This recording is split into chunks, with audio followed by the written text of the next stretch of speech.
Hello guys, स्वागत है आप सबका हमारे यूट्यूब चैनल लर्नर्स प्लेटफॉर्म पर। चलिए पढ़ते हैं हमारा आज का टॉपिक।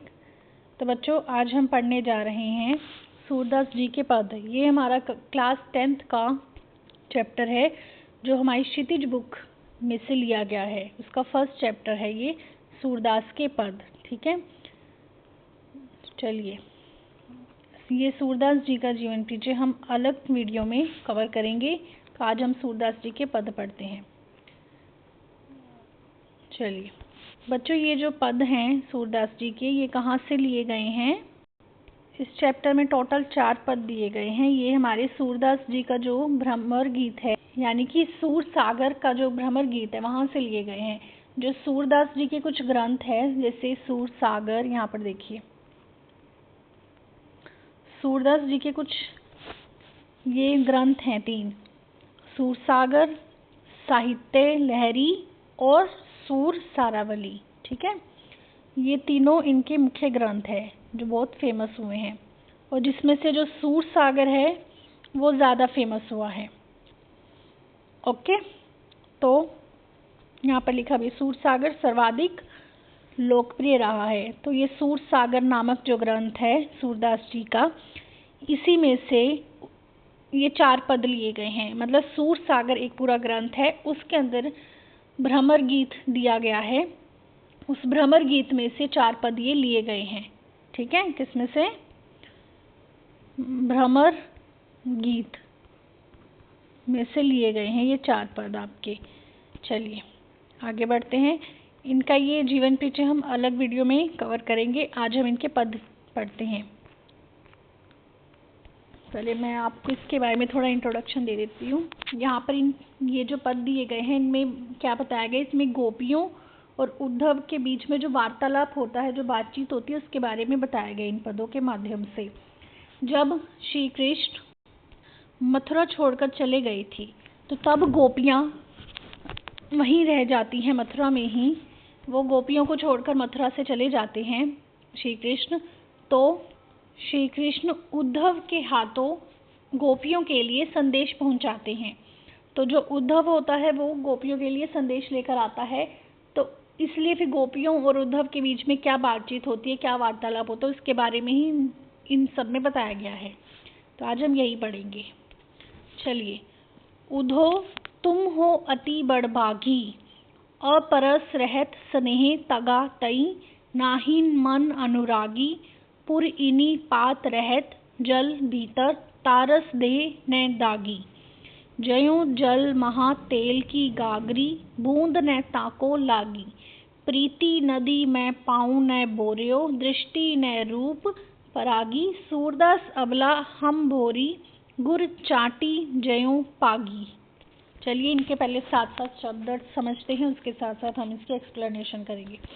उधो तुम हो अति बड़भागी। सबसे पहले उधो, उधो क्या है? उधो यहाँ उद्धव का नाम बताया गया है। यहाँ पर बताया गया ना, उद्धव और एक सेकेंड, उद्धव और गोपियों के बीच में बातचीत चल रही है, तो उद्धव को ही उधो कहा गया। यहाँ उद्धव कौन है? यहाँ पर सबसे पहले ये जानना जरूरी है। जो श्री कृष्ण के मित्र हैं, श्री कृष्ण के सखा हैं। मतलब वो मथुरा छोड़कर जब चले जाते हैं, जहाँ भी जाते हैं, तो वहाँ पर जो उनके मित्र हैं, उनके सखा, उनका ही नाम है उद्धव यहाँ पर। ठीक है, चलिए। उधो तुम हो अति बड़भागी। हो यानी हो, तुम यानी तुम, अति का मतलब है बहुत। अति का मतलब होता है बहुत। ठीक है, चलिए। उधो यानी उद्धव, अति यानी बहुत, या कोई चीज़ बहुत ज़्यादा अधिकता में हो तो उससे ही कहते हैं हम। आगे है बड़भागी। बड़भागी यानी भाग्यवान या खुश नसीब भी कह सकते हैं। बड़भागी का अर्थ क्या होता है? खुश नसीब या फिर भाग्यवान भी कह सकते हैं। चलिए, उधो तुम हो अति बड़भागी, इसका मतलब क्या है? यहाँ पर गोपियाँ जो है उद्धव पर व्यंग्य करती हुई कह रही हैं। क्या कर रही हैं? व्यंग्य। ये ध्यान रखना है कि किस पैरे में किस तरीके से कौन क्या कह रहा है। मतलब यहाँ पर व्यंग्य किया गया है। ठीक है, चलिए। उद्धव तुम हो अति बड़भागी, यहाँ पर जो गोपियाँ हैं वो उद्धव को, यानी जो श्री कृष्ण के मित्र है उद्धव, उनको बड़भागी कह रही है। उनको क्या कह रही है, उन पर व्यंग्य करते हुए कह रही है कि हे उद्धव तुम बहुत भाग्यशाली हो। अभी हमने पढ़ा था ना बड़भागी, बड़भागी का मतलब क्या है, अभी पढ़ा था इसमें हमने, बड़भागी का मतलब खुशनसीब या भाग्यवान। तो वही बताया गया है कि भाग्यशाली हो तुम, बहुत खुशनसीब हो, तुम बहुत भाग्यशाली हो जो अभी तक श्री कृष्ण के साथ रहते हुए भी उनके प्रेम के बंधन से तुम अब तक अछूते हो, और ना ही तुम्हारे मन में श्री कृष्ण के प्रति कोई प्रेम भाव उत्पन्न हुआ है।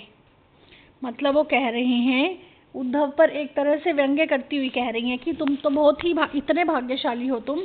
क्यों ने भाग्यशाली कहा है उद्धव को, तुम मतलब एक तरह से व्यंग्य करती हुई उन्हें कह रही है कि तुम तो इतने भाग्यशाली हो कि तुम तो श्री कृष्ण के साथ रहते हो, उनके साथ रहते हुए भी तुम उनके प्रेम के बंधन में नहीं पड़े। यहाँ पर यही कहना चाह रही है गोपियाँ कि तुम उनके साथ रहते हो श्री कृष्ण के साथ, उसके बावजूद भी तुम उनके प्रेम के बंधन में नहीं पड़े, तुम्हारे अंदर श्री कृष्ण को लेकर प्रेम भाव उत्पन्न हुआ है। मतलब एक तरह से उन्हें व्यंग्य कर रही है उद्धव पर कि तुम्हारे मन में कोई प्रेम भाव तक उत्पन्न नहीं हुआ श्री कृष्ण के साथ रहते हुए भी। चलिए, अपरस रहत स्नेह तगा तै नाहिन मन अनुरागी, ये जो दो लाइनें हमारी इसी में आ जाती है। उधो तुम हो अति बड़भागी, अपरस रहत स्नेह तगा तै नाहिन मन अनुरागी। अपरस का मतलब होता है अछूता, मतलब जिसको छुआ ना गया हो। आगे रहत स्नेह तगा ते, स्नेह यानी स्नेह, आगे देखिए तगा यानी धागा, यहाँ कह सकते किसी बंधन में पड़ जाना, तगा यानी बंधन। नाहिन मतलब नहीं, अनुरागी यानी अनुराग से भरा हुआ, या फिर हम कह सकते हैं प्रेम से भरा हुआ। अनुरागी का मतलब होता है प्रेम से भरा हुआ। ठीक है, और अपरस का मतलब क्या है, अछूता। आगे देखिए, ये लाइन इसी में आ जाती है कि उधो तुम हो अति बड़भागी, अपरस रहत स्नेह तगाते नाहिन मन अनुरागी। उधो पर व्यंग्य करती हुई गोपियाँ कह रही हैं कि उधो तुम तो इतने बड़भागी हो, इतने भाग्यवान हो कि तुम श्री कृष्ण के साथ रह रहे हो, उसके बावजूद भी तुम्हारे अंदर प्रेम भाव, श्री कृष्ण के लिए प्रेम भाव प्रकट नहीं हुआ है, तुम उनके साथ रहते हुए भी उनके प्रेम में नहीं पड़े हो। ये एक तरह से उन पर व्यंग्य किया जा रहा है। तो यहाँ पर ये लाइन ध्यान रखनी है कि किन लाइन्स में गोपियाँ जो है उस पर व्यंग्य कर रही हैं। ये लाइन पढ़कर हम पता चल रहा है कि उन पर व्यंग्य कर रही है उद्धव पर। आगे देखिए, पुरइनी पात रहत जल भीतर, तारस देह न दागी। पुरइनी पात का मतलब होता है कमल का पत्ता। यहाँ पर देखिए, पात का मतलब क्या होता है, पत्ता। पुरइनी का मतलब क्या हो गया, कमल। ठीक है, पुरइनी पात यानी कमल का पत्ता, रहत जल भीतर, जल के भीतर कमल का पत्ता, ता रस देह न दागी। दागी, दागी का मतलब है कोई दाग, या फिर कह सकते हैं धब्बा। दाग या धब्बा उसे कहते हैं दागी। ठीक है, आगे देखिए, ज्यो जल महा तेल की गागरी। हम दो दो लाइन साथ में करके इससे पढ़ेंगे। देखिए, ज्यो यानी जैसे, ज्यो का मतलब हो गया जैसे। ठीक है, ये तो आपको पता होगा। जल यानी जल या पानी, महा यानी बीच में, महा का मतलब क्या होता है, बीच में। ये जो आपको वर्ड मीनिंग्स लिखवाए जा रहे हैं साथ में, इनको नोट कर लेना साथ के साथ, तभी आप इसके एक्सप्लेनेशन अच्छे से कर पाएंगे। ज्यो जल महा तेल की गागरी। ज्यो यानी जैसे, महा यानी बीच में, जल यानी जल, तेल का मतलब यानी तेल, तेल यानी वही जिसे हम तेल बोलते हैं, तेल को ही तेल कहा गया है यहाँ। गागरी यानी मटका। यहाँ पर गागरी का मीनिंग समझ लीजिए, गागरी का मतलब होता है मटका। ठीक है, चलिए। बूंद न ताको लागी। ताको का मतलब यहाँ है उसको, ताको का मतलब क्या होता है, उसको लागी यानी लगना। वो हम अब लाइन पढ़ के देखते हैं क्या है इसमें। चलिए आगे पढ़ते हैं। ये टास्क चलिए। ज्यों जल महा तेल की गागरी बूंद न ताको लागी। यहाँ पर अब जो गोपियां हैं वो उद्धव की एक तरह से तुलना करके बता रही हैं। उद्धव की तुलना किससे कर रही हैं? अभी हमने पढ़ा ना, कमल के पत्तों से और तेल के मटके के साथ उनकी तुलना करती है उद्धव की।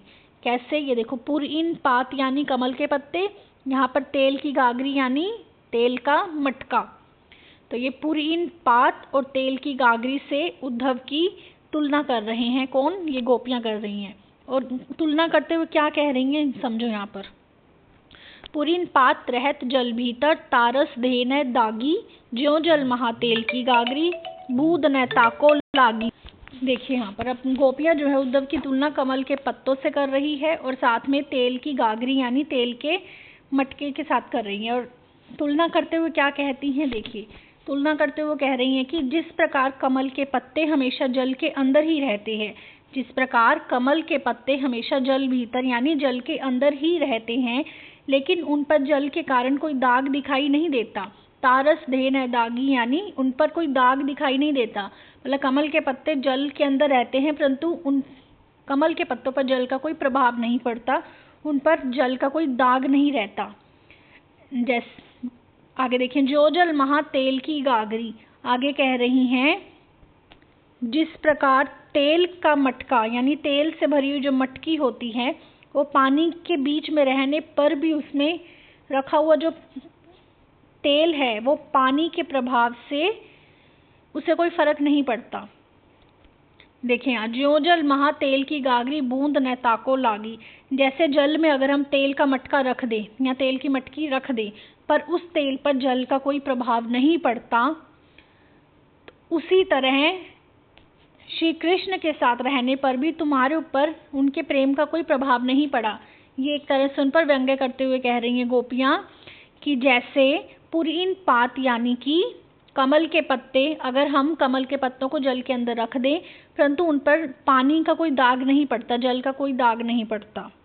और ऐसे ही अगर हम तेल का मटका भर के पानी के अंदर रख दें, जल के अंदर भीतर रख दें परंतु उनके ऊपर कोई दाग नहीं पड़ता पानी का, उसी प्रकार तुम श्री कृष्ण के साथ रह रहे हो परंतु तुम पर उनके प्रेम का कोई प्रभाव नहीं पड़ा।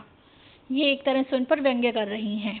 आगे देखिए, प्रीति नदी में पाऊँ न बोरियो, दृष्टि ने रूप परागी, सूरदास अबला हम भोरी, गुर चाटी ज्यो पागी।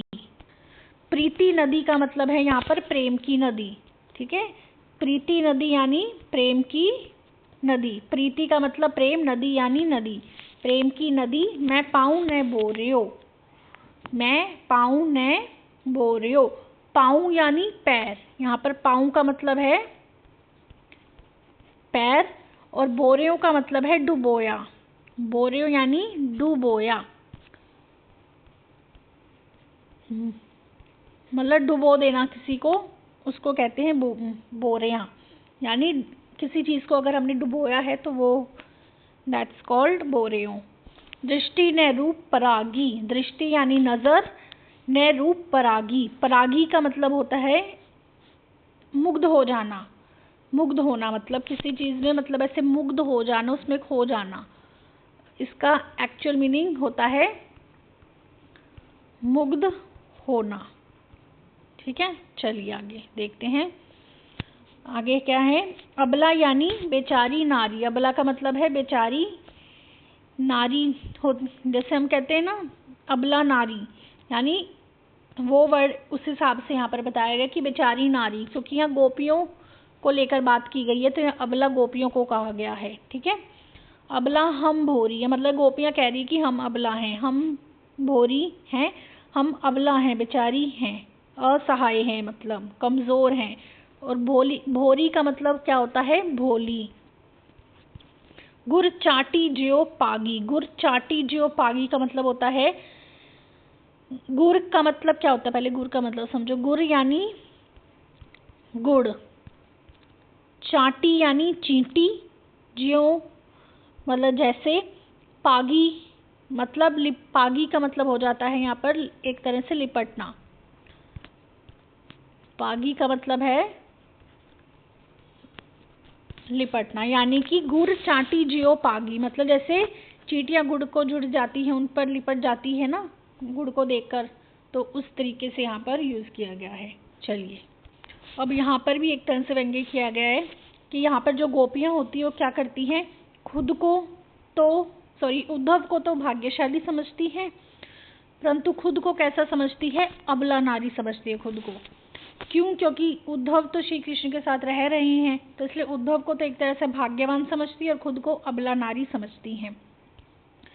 चलिए अब यहाँ पर ये बताया गया ना कि उद्धव जो है श्री कृष्ण के साथ रहते हैं परंतु उसके बावजूद भी उन पर उनके रूप सौंदर्य पर कभी मुग्ध नहीं हुए। ये बात यहाँ पर अभी बताई गई थी लाइंस पे, तो यही आगे समझाया गया कि वो उनके साथ रहते हैं, कभी उन पर फिर भी उन पर कभी उनके सौंदर्य पर कभी मुग्ध नहीं हुए, वही इस लाइन में बताया गया है। ये देखिए, प्रीति नदी में पाऊं न बोर्यो दृष्टि न रूप परागी, इस लाइन में यही बताया गया है, वही सेम चीज़ कि जो उद्धव हैं वो कह रही हैं गोपियाँ कि श्री कृष्ण के साथ रहते हुए भी उद्धव ने, मतलब उनके अनुसार ये कहना है कि भाई श्री कृष्ण के साथ रहते हुए भी उद्धव ने श्री कृष्ण के प्रेम रूपी दरिया या नदी में कभी पाँव नहीं रखा।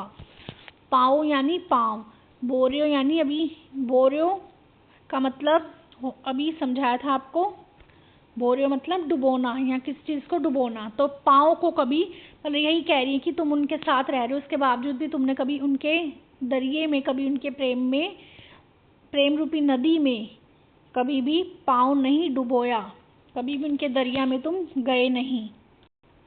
दृष्टि न रूप परागी, यानी कि उन पर कभी तुमने दृष्टि नहीं डाली, कभी उन पर उनके रूप सौंदर्य पर कभी मुग्ध नहीं हुए तुम, ये वह कहना चाह रही है। परागी का मतलब होता है मुग्ध होना, अभी बताया था परागी का मतलब मुग्ध होना, यानी कि तुम उनकी रूप सौंदर्य पर, उनकी दृष्टि पर कभी मुग्ध नहीं हुए। मतलब दृष्टि का मतलब ये दो मतलब है कि तुम उनकी दृष्टि पर कभी मुग्ध नहीं हुए, ना खुद की दृष्टि कभी उन पर डाली। सूरदास अबला हम बोरी गुड़ चाटी जियो पागी, तो इसमें ये बताया गया है कि जिस प्रकार चींटियां गुड़ से चिपक जाती हैं, तो कह रही है कि जबकि वे खुद को अबला नारी समझती हैं। क्यों समझती है? कि जिस प्रकार चींटियां गुड़ से चिपक जाती हैं, ठीक उसी प्रकार गोपियां भी श्री कृष्ण के प्रेम में उलझ गई हैं, उन्हें मोह पाश में लिपट गई है, उनके मोह में लिपट गई है, मतलब उनके मोह में खो चुकी हैं। हम इतनी अबला भोली नारी हैं कि जिस प्रकार चींटियां गुड़ से लिपट जाती है, ऐसे ही हम उनके प्रेम में लिपट गई हैं, उनके मोह में लिपट चुकी हैं। यहाँ पर यही कहना चाह रही हैं। चलिए आगे देखते हैं। मन की मन ही मांझ रही, देखिए यहाँ पर मांझ का मतलब होता है अंदर ही, ठीक है, मांझ का मतलब है अंदर। जाई, चलिए आगे देखिए, कहिए जाई कौन पे उधो नाही परत कही, यहाँ पर जाई का मतलब है जाकर, जाई का मतलब क्या है, जाकर, कहिए जाई कौन पे उधो मतलब जाकर उन्हें कहिए, उधो नाही परत कहीं। आगे देखिए, अवधि आधार आस पावन की तन मन बिथा, पहले ये दो लाइनें समझते हैं। चलिए, मन की मन ही मांझ रही, कहिए जाई कौन पे उधो नाही परत कहीं। अब जैसे उद्धव उन्हें एक तरह से संदेश लेने आया था, तो उन्हें संदेश सुनाता है, यानी संदेश देता है गोपियों को कि वो मथुरा वापस नहीं आ सकते अब दोबारा। कौन? श्री कृष्ण। तो गोपियां जो है उद्धव से अपनी पीड़ा बता रही हैं, एक तरह से अपनी पीड़ा बताते हुए कहती हैं कि हमारे मन की इच्छाएं हमारे मन में ही रह गई, क्योंकि हम श्री कृष्ण से यह नहीं कह पाई कि हम उनसे प्रेम करती हैं। ठीक है, कहिए जाई कौन पे उदो नाही परत कहीं, मन की मन ही मांझ रही, यानी कि मन की बात हमारे मन में ही रह गई। क्यों रह गई? क्योंकि हम उन्हें नहीं बता पाए कि हम उनसे कितना प्रेम करती हैं। तो अब यहाँ पर कहने का क्या तात्पर्य है कि श्री कृष्ण ने गोकुल छोड़कर चले जाने के बाद क्या किया, उनके मन में जो स्थित श्री कृष्ण के प्रति प्रेम था, गोपियों के अंदर जो प्रेम भावना थी, वो मन में ही रह गई। यहाँ पर यही बात कही गई है इस पहली लाइन में। ठीक है, आगे देखिए। अब वे आगे इस लाइन में, सेकंड लाइन में एक तरह से शिकायत करती हुई कह रही हैं उद्धव को कि हे उद्धव, अब तुम ही बताओ कि हम अपनी ये पीड़ा, अपनी ये व्यथा किसे कहें, अपनी ये पीड़ा किसे जाकर कहें। उन्हें यह समझ नहीं आ रहा। अवधि आधार आस आवन की तन मन बिथा सही, मतलब कि वो कह रहे हैं कि अब तक तो श्री कृष्ण के आने की जो आस थी, अवधि मतलब उनके आने का मतलब ये था कि इतनी अवधि बच गई, ऐसा वो सोचकर चलती थी कि मतलब उनके आने की मतलब इतनी उन्हें आशा थी एक तरह से कि वो ज़रूर आएंगे।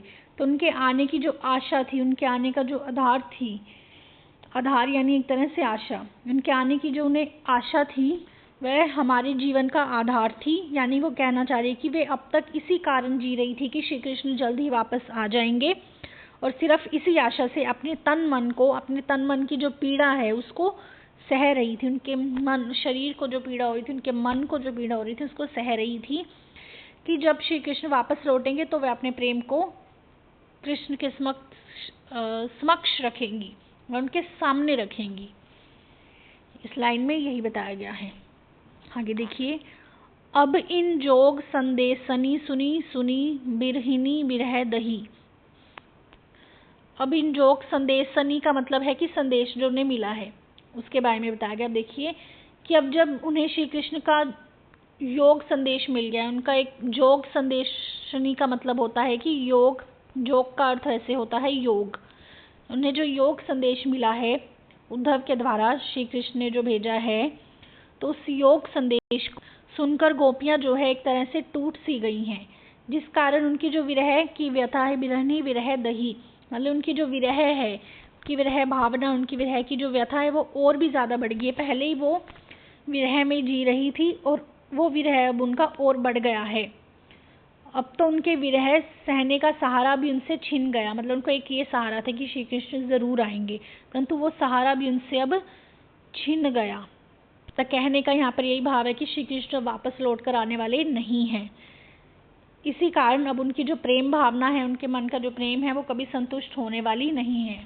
मतलब इसी कारण अब उनकी जो प्रेम भावना कभी संतुष्ट होने वाली नहीं है। मतलब श्री कृष्ण के प्रति जो उनकी प्रेम भावना है उसके बारे में बताया गया है कि वो कभी संतुष्ट नहीं होने वाली उस प्रेम भावना से अब, क्योंकि अब उन्हें पता चल गया श्री कृष्ण कभी नहीं आएंगे।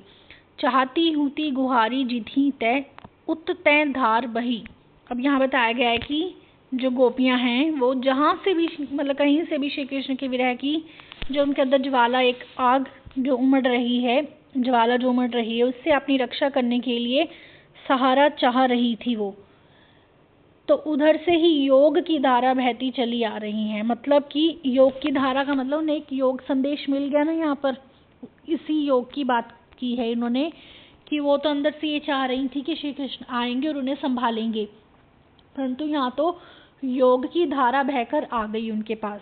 अब उन्हें ऐसा लगता है कि वे, यानी गोपियों को अब ऐसा लगता है कि वे श्री कृष्ण से बिछड़ चुकी हैं, और किसी भी कारण, किसी भी वजह से, किसी भी कारण से गोपियों के अंदर जो धैर्य बसा हुआ था अब वह एक तरह से टूट चुका है। धार बही, जो ये धार बही यानी कि जो धैर्य उनके अंदर था, जो भी था, वो अब एक तरह से टूट चुका है।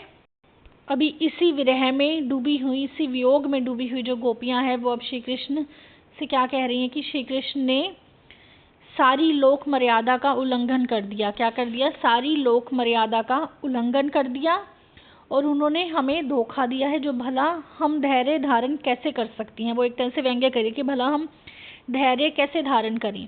सूरदास अब धरी धरी क्यों मर्यादा न लाही। तो इस लाइन का मतलब है कि हम धैर्य धारण क्यों करें, क्योंकि उन्होंने मर्यादा न लही। मतलब उन्होंने, मर्यादा का मतलब यहाँ क्या है? कोई मर्यादा, मतलब मर्यादा की बात की गई है। उन्होंने किसी मर्यादा को नहीं निभाया है, मर्यादा का उल्लंघन कर दिया है, मर्यादा लांघ गए हैं वो, इसलिए हम अब धैर्य क्यों रखें। उन्होंने सारी लोक मर्यादा का उल्लंघन कर दिया, हम धैर्य क्यों रखें। ये व्यंग्य करती हुई गोपियाँ कह रही हैं। चलिए, आपको इतना समझ आ गया अच्छे से।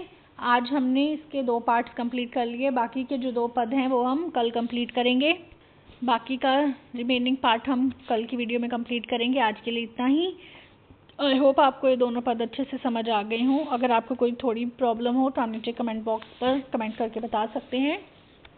और ये हमारे सूरदास जी का एक तरह से यहाँ पर जीवन परिचय दिया हुआ है ये भी हम जल्दी कवर करेंगे। इसको हम अलग से एक अलग वीडियो में पूरा प्रॉपर सूरदास जी का जीवन परिचय कंप्लीट करेंगे। सिर्फ इतना ही नहीं, प्रॉपर जो उनका जीवन परिचय होता है वो पूरा हम पढ़ेंगे, उस पूरे जीवन परिचय को हम डिस्कस करेंगे अच्छे से, इसलिए मैंने इसको इस वीडियो में कवर नहीं किया। और ये आपको पता चल गया कि ये पद जो है सूरदास जी की सबसे, मतलब 3 ग्रंथ लिखे हैं उन्होंने, तीनों में से एक सूरसागर नामक जो ग्रंथ है वो काफ़ी प्रसिद्ध रहा है, और उसी ग्रंथ में से ये जो पद है हमारे लिए गए हैं। मतलब उस ग्रंथ में बहुत सारी चीज़ें थी, उस ग्रंथ में ही एक पॉइंट है भ्रमर गीत। जैसे एक अलग अलग चैप्टर्स में पूरा ग्रंथ होता है, अलग अलग पॉइंट पर होता है, ऐसे ही उसके अंदर जो भ्रमर गीत है, उसी भ्रमर गीत में से ये पद को उठाया गया है, इन 4 पदों को। ठीक है, तो चलिए आज के लिए इतना काफ़ी है, बाकी के 2 पद हम कल कंप्लीट करते हैं। अगर आपको हमारी वीडियो अच्छी लगी हो तो लाइक, शेयर एंड सब्सक्राइब ज़रूर करना, और नीचे कमेंट बॉक्स पर कमेंट करके ज़रूर बताना आपको ये वीडियो कैसी लगी, और फिर आगे हम बाकी के 2 पार्ट्स भी कंप्लीट करेंगे। ये वीडियो हमारे एचटेट स्टूडेंट्स के लिए काफ़ी हेल्पफुल है, और साथ के साथ हमारे क्लास स्टूडेंट्स के लिए भी काफ़ी हेल्पफुल है। 10th क्लास के लिए तो है ही, और साथ के साथ एचटेट स्टूडेंट्स के लिए भी काफ़ी हेल्पफुल है। जो बच्चे एचटेट, टीजीटी हिंदी या पीजीटी हिंदी का एग्ज़ाम देना चाहते हैं तो उनके लिए काफ़ी हेल्पफुल रहेगी। So thank you so much, take care, bye bye, have a nice